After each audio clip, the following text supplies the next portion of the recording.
So here we are. Okay, so this is our journal prompt for today is your head, heart, or gut leading your actions right now? So I'm going to do that one more time. Is your head, heart, or gut leading your actions right now? So why we're going to explore this is each of those parts plays a very different role in our decision making. So our mind is usually logic, very logical, methodical. You're going to do this, we're going to do this. Our heart is full of our emotions and what we feel like we want to do. And our gut is typically instincts, but can also be other more intense emotions like fear. And so what we usually do is default to one. We're driven by our minds, our hearts, or our guts. That's just kind of something that we develop as we go through, and we have one that we lean towards. I lean towards using my mind. And so what happens is when we get stuck in that one path without listening to the others, we don't get what we want. And so in this journal session, what I'd like you to do is pick a situation that you're dealing with, that you're stuck in, or something that you've been doing repetitively but not getting the outcome that you want. And so take that issue and ask yourself, is your head, your heart, or your gut making those decisions right now? What is driving that situation? Then explore what the other two are saying. So if your mind is making all the decisions, then stop and check in with your heart. Like, what would you do? What's going on? What do you feel? And then go down to your gut and say, okay, what do you want to do? What do you want to feel? Eventually we get to a point where we integrate all of them in decision making, especially the big decisions, and we can learn to listen to all of them individually. But this time we're just going to dig into one problem area and figure out what each one of them is saying, what's leading what, and go from there. So I'm going to turn on some music and we are going to journal for 10 minutes, and then I'll answer questions at the end if you have any. So grab your pen and paper and let's journal.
All right, that was 10 minutes. So, does anybody have any questions, insights they wanted to discuss? I want to go through some of the stuff that came up for me so you can kind of see how this might work. So, I picked out my problem. I was being led by my mind. So, I actually started with once I decided it's my mind, I went to, okay, what is my heart saying and what is my gut saying? And then my gut also said, yeah, that's a little off. And so the next question I asked myself was, is my mind influencing the other two right now? And that was a heck yes. And so what I did was I stepped back and identified my feelings when addressing this issue, and then went through, what is my mind saying? What is my heart saying? What is my gut saying? And then this is where our mind starts really playing games on us. The answer from my gut was truly the correct one in this situation. And my mind started adding a storyline to it. My mind started going, yeah, but, and this, and this, and this. And so a lot of times that's what happens when we're trying to make decisions by the different areas is one of them tries to take over.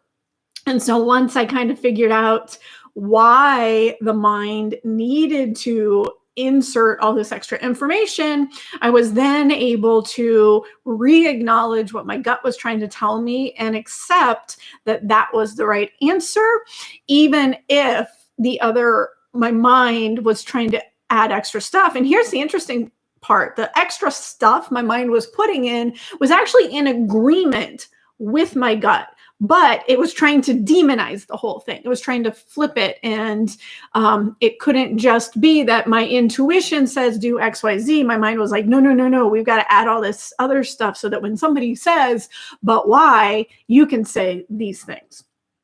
So that is where my journaling took me. Hope that really random insight helped you guys. So there we go. Adele, this is such a powerful approach. I've never been able to distinguish which of the three is leading my approach to certain situations. Adele, it really can be confusing. Like, as I said, sometimes, like, I had to stop and go, okay, wait a second. I think my mind is influencing the rest. And sometimes you have to go into a meditation I actually have a meditation that does this, and I will find the link to it and put it in the comment section below after it's done processing, so that, because sometimes you do have to completely quiet every area in order to get the messages. And sometimes it takes doing this multiple times to understand which one is taking over. I have a very overactive mind, so quite often overpowers the other two. Me too. Me too. Mine is definitely my strong suit. And so I really do have to stop and go, okay, whoa, slow down. What are you trying to tell me here? All right, I have some problems in distinguishing heart and gut. Could you help me understand the differences? Absolutely. So to me, the heart is really the seat of our emotions and our feelings. So usually when our heart takes over, that's when we're reacting really emotionally. That's when we're, it's short-tempered or making decisions based on like spur of the moment. Whereas our gut is really the seat of our intuition. That is when we quiet our mind and we just have that knowing. We know what's coming up. Now, it can be that the intuition, depending on how your intuition comes through, your intuition can come through one of the other two.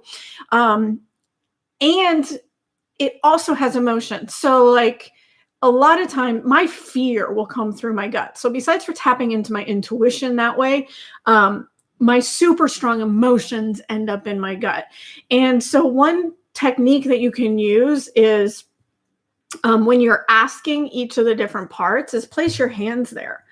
And so put your hands on your heart and literally tune in and go, okay, heart, what are you trying to say? You don't necessarily have to understand how it works, but it's just kind of like if you're in a meeting and everybody's trying to talk over each other, nobody hears anything. And so if you stop and go, okay, heart, what do you have to say? It's everything else knows to quiet down, and your heart goes, okay, this is what I want to say. And then you move your hands to your gut and go, okay, gut, what do you want to say? And it does kind of the same thing. I hope that helped. If it didn't, let me know. Adele, you are welcome. And yeah, it is a great meditation, and I will dig up the link and put it there. Sandy, I thought it was my scattered overthinking, and yet my emotions seem to overrule. It's our emotion. If our emotions don't feel heard or we're not acknowledging them, they will take over. They're like, hey, pay attention to me here. Pay attention to me. And the other factor, Sandy, I don't know how you sleep, but if we don't get enough sleep, and we don't get to REM sleep, that's actually where most of our emotions get handled. So if we're in a really stressful time in life and we're not getting sleep enough to get to the REM stage, we are overreactive and our emotions can take over more easily. So if your emotions are taking over, make sure you're getting sleep, and then do this where you're stopping and paying attention to what the other parts are saying. So hope that helps. All right. Anybody have any other questions? If you do, you can always put them in the comments below and I will respond to them. That's right. Your dreams have been intense, and our dreams are a great, besides for getting that REM emotional connection. So basically what happens, and I can link to this. I will link to this episode here on YouTube. The Huberman Lab podcast, he has a dream podcast. And he talks about how in the REM stage, it's where our mind kind of goes, okay, don't need that, don't need that, don't need that. And if our mind doesn't have the time to throw out all that stuff, then it doesn't know what to do. And that's when it collapses. And so Sandy, what your mind is doing is literally going, okay, need that, don't need that, don't need that. And then what I've also learned is dreams aren't studied enough. So there's a very little science on them. There's more coming out.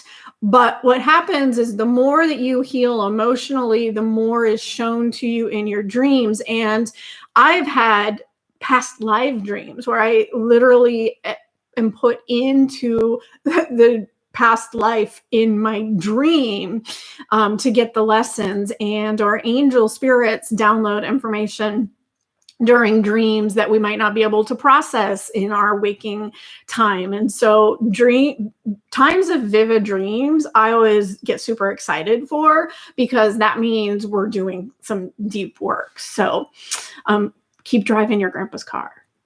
All right. Adele, you're welcome. I'm so glad it's what you needed. And I know I said at the beginning of this, I'm going to do more of these. So my son's in baseball season, and we have 2 games a week, but then also because it's spring, which is rain season in Texas, we get games canceled all the time. And so like right now we have 2 games that need to get rescheduled that haven't been rescheduled yet. And so spring is just a hard time for me to pre-schedule a bunch of stuff. So I am going to try and do lives here on YouTube, because then they're recorded and they are here so that you can keep coming back to them. This is, I think, the 4th or 5th journaling one I have, and I'm going to keep working through them. So I will put the link to that meditation, and then I think that was everything. And I'll put a link to that Huberman Lab podcast, so you guys can go listen to that if you want. And then if you do like the explanation, I know we were talking about this over on Insight Timer, but if you like the explanations that come with it, this is the book that I was talking about. I have 109 of my journal prompts in here, and I have a little bit written on each one to kind of give you guidance on what to do. And so I'll put the link to this down below also. So thank you guys so much for joining me, and I will see you guys later. Have a great day.